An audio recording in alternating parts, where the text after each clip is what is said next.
Good morning, folks. We've got a number of things to hit today. We'll do plasma science, volcanoes, hail, and storms.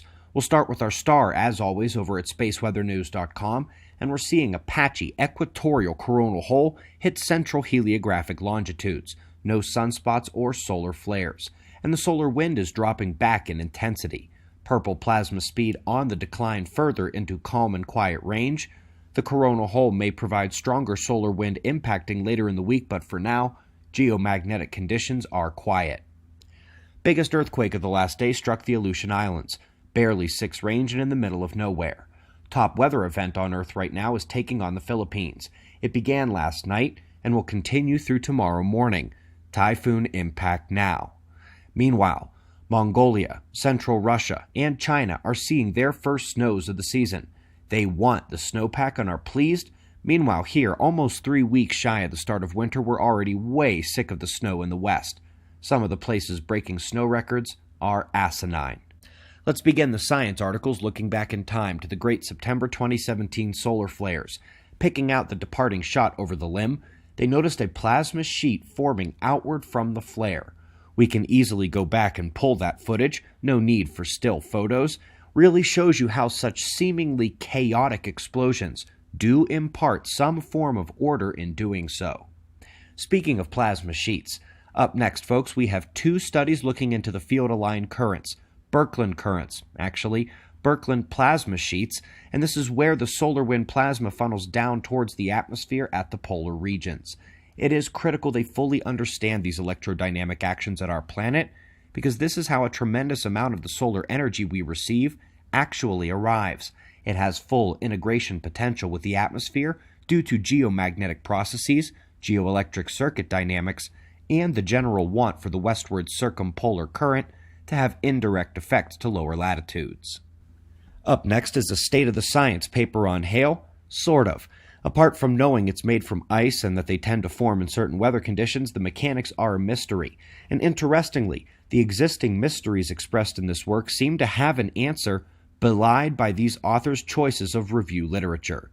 They ignore every paper and every bit of information suggesting that cosmic ray hail nucleation works very similar to its cloud condensation nuclei modulation and their excitation pathways that grease lightning. That is an omission I do not expect to see in the #1 geophysics journal on Earth.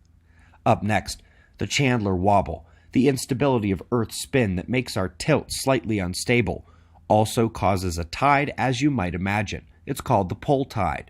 And today, we're seeing it may play a role in volcanic activity.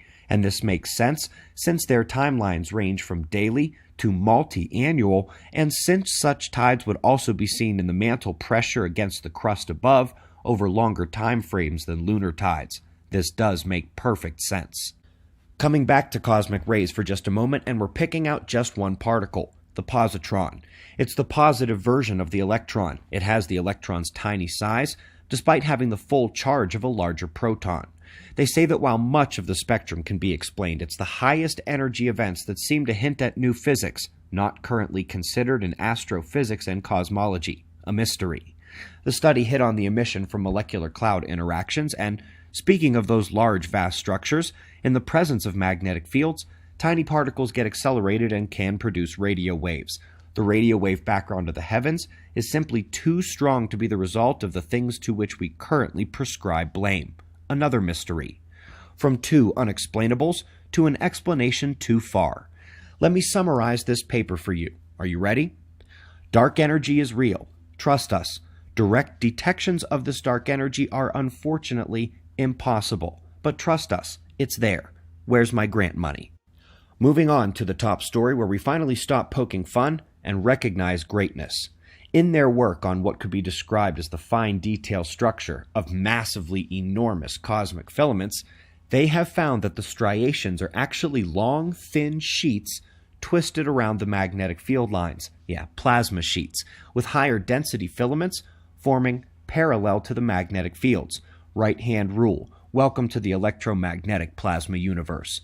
Folks, we greatly appreciate your support. Website members, you've got the December Planetary Geometry Deeper Look episode on the website yesterday. We've got wind map forecasts and shots of our star to close, and we'll do this all again tomorrow. right here, but right now it's 4:45 a.m. in the new Valley of the Sun. Eyes open, no fear. Be safe, everyone.